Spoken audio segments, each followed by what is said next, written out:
Hə, Rövşən, nə axtarsan orda? Ruslan yaxşı gəldin. Sizin üçün apendisit tapmışam. Sizə bir yerdə baxaq, müzakirə Ultrasəs eləyək. müayinəsi var. Ultrasəs müayinəsi olan yerdə kompüter tomoqrafiya nə lazımdır? Yəni bu boyda şüalandırma eləyək xəstəni. Düzgün sualdır. Bəli. Təsdiq üçün ilkin olaraq ultrasəs müayinəsi etmək olar. Bəzi hallarda ultrasəs müayinəsi apendikulyar çıxıntını görə bilmir. Nəyə görə? Bağırsaqda meteorizm və bir çox səbəblər ola bilər.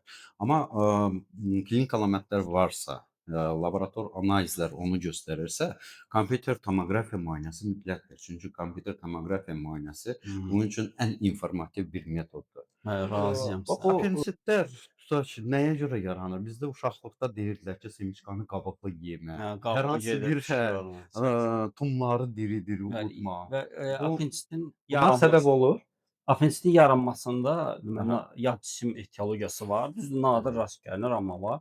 Amma ən əsas səbəblərdən limfoid hiperplaziya deyirik. Əsasən gənc və uşaq yaşlarında keçirilmiş hər hansı infeksion xəstəlik nəticəsində qanla infeksiyanın apendikulyar çıxıntıya Hı hı. düşməsi və onun infeksiyalaşdırılması, iltihablaşdırılmasıdır.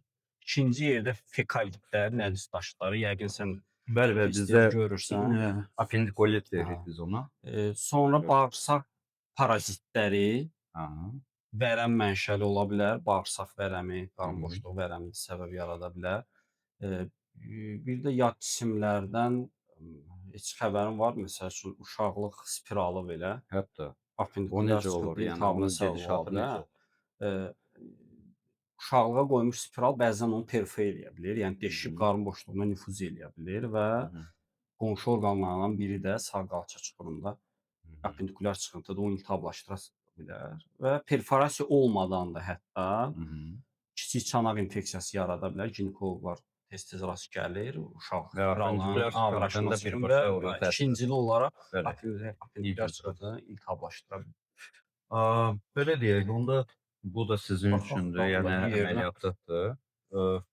Pelvikal yerləşim nədir? Ətrafı təmiz infiltratdır. Hə. Yəqin ki, cərrahi əməliyyata göstərişdir.